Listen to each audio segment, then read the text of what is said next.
What's it like to party with him? Partying is weakness for the soul, my friend, so I try and avoid it.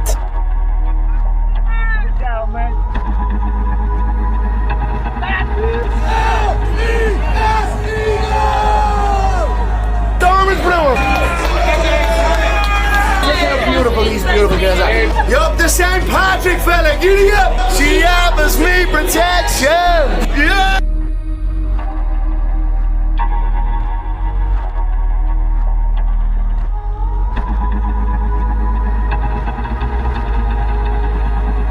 It's July 2025. Conor McGregor posts a photo from his yacht. He's holding up a cup of yellow liquid, his own urine, grinning like he won the lottery. I gave my first blood test, he announces. I am ecstatic. I'm in shape. This is what desperation looks like in 2025. A man so desperate for relevance, he's celebrating drug tests like championship victories. The comments are mostly bots and spam.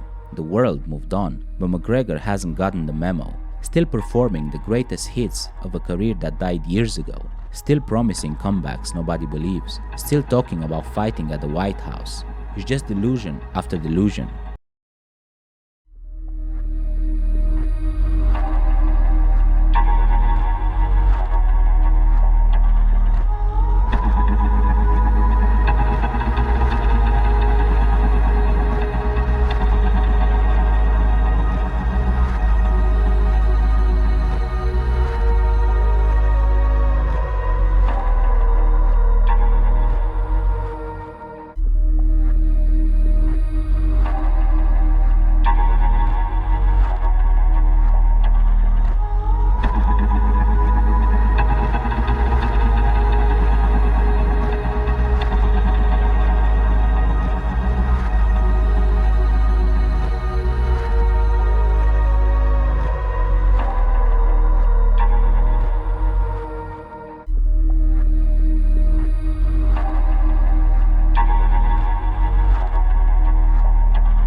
Nah, here. The phone isn't doing this justice, folks, yeah? Get out and have a look at that moon quick. Is it the moon is on the bleeding low level. It's like the moon. Surely the moon's gonna go up. Look at the thing. Have a look at that moon, folks. Quick. Out your window if you can. That is the maddest. It's like the sphere. It's like I'm looking at the sphere, yeah? What? What the fuck? But what destroyed Conor McGregor? It was not Khabib or the broken leg, not even the lawsuits. Something worse, something that corrupts fighter from the inside. Money. He went from having nothing to having everything, and somewhere in that journey he lost himself. This is the story of a welfare kid who became a 100 millionaire and discovered that getting everything you want can destroy everything you are. First the hunger faded, then the discipline, then the man. There was a time when Conor McGregor felt inevitable, but let's be clear about where he started. He was living on welfare, training in a basement gym with no heating. He wasn't chasing fame, he was escaping the welfare line. In 2013, he gets his shot in the UFC against Marcus Brimage. Win bonus $60,000, more money than he'd seen in his life. Brimage lasted 67 seconds. From that moment, the rise defied gravity. Jose Aldo was undefeated in a decade. McGregor ended him in 13 seconds. Chad Mendes, Donald Cerrone, Eddie Alvarez. Each fight, bigger checks.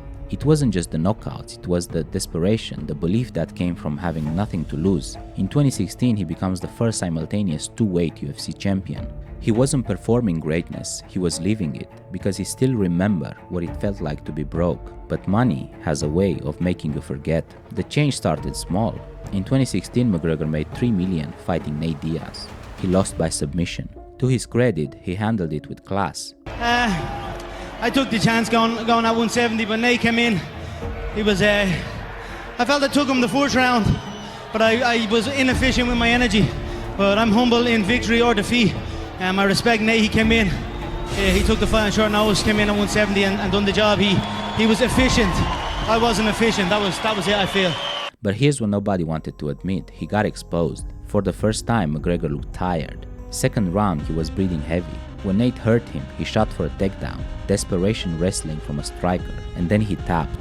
The mystique of the untouchable knockout artist was gone, but McGregor walked away with $3 million anyway. In the rematch, he made $25 million. biggest payday in UFC history. He won, but I don't think he was hungry anymore. Because at this point, fighting became a business, and businesses worry about profit margins, not bleeding on canvas. By 2017, he's demanding ownership stakes, talking about retirement, acting like fighting is beneath him. The welfare kid needed every dollar. The millionaire wanted to pick and choose. That's when the first part of him died, when necessity turned into luxury. In 2017, McGregor vs. Mayweather happened.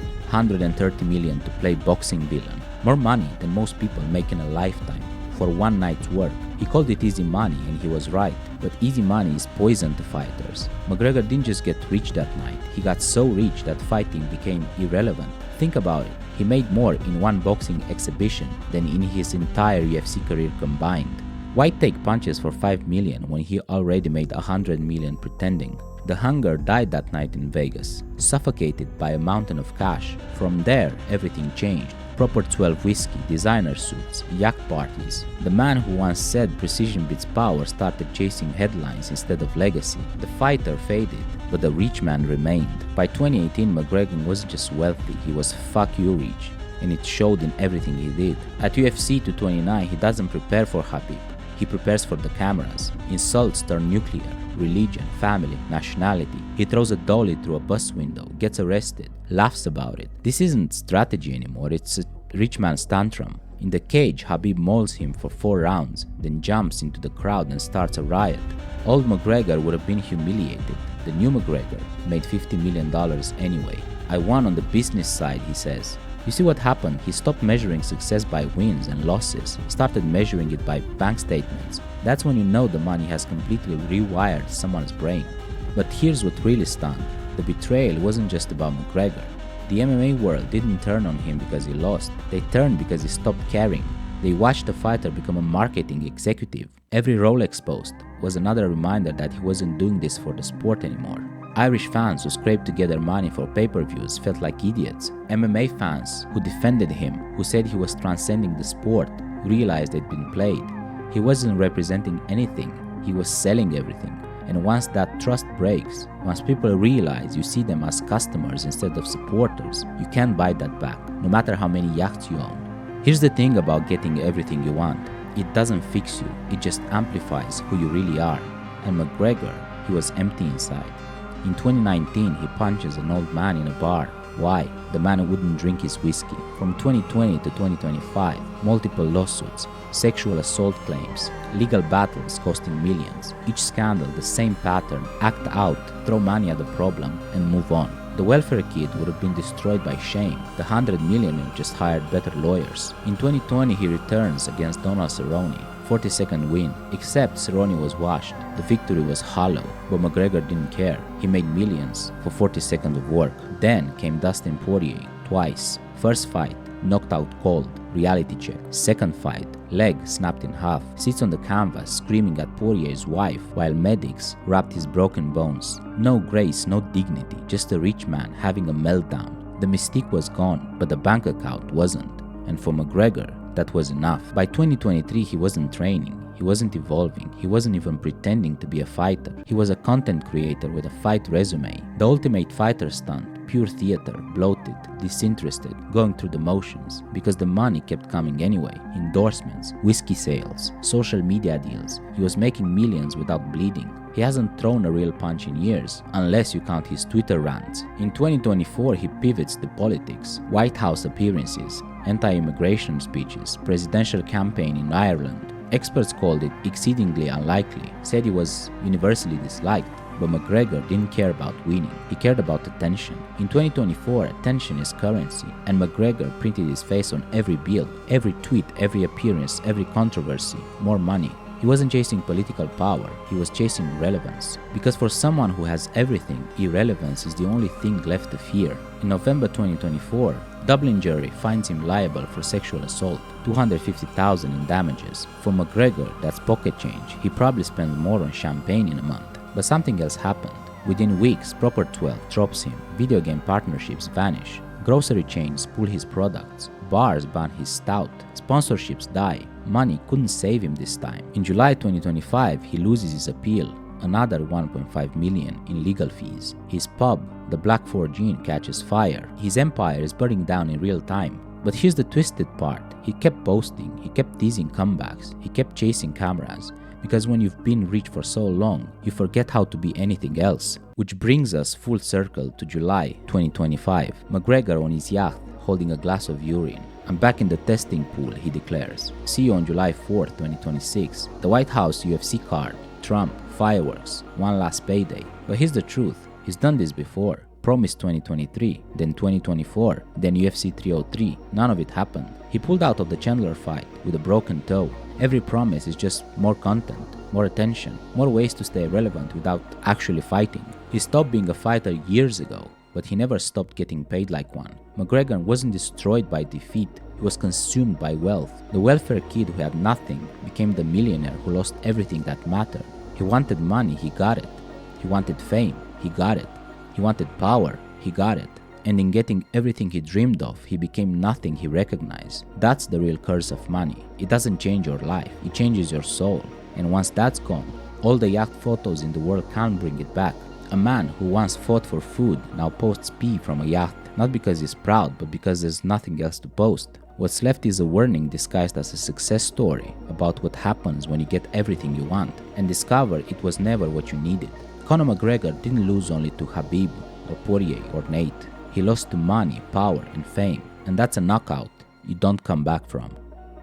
How do you think you would beat Ilia Abturo, Top Toro? I grab him by the scruff of the chest and slap that little nose off him, yeah? Little ding-dong of a thing he is, yeah? I'm fucking Spanish. I'm in Marbella, bro, yeah? I'm in Marbella at the bare knuckle stall and let's see what's what. We'll bounce in the yoke, have a bare knuckle. You little fool, I'll cave your head in. You little short-ass thick, I'll box your jaw in. On site. I'm in Marbella, Spain, yeah? I'm in Marbella, Spain, October 12th at the bare knuckle. Stall it, bro, yeah? See what happens here. See what happens here when you cross me, bro, or you come across me.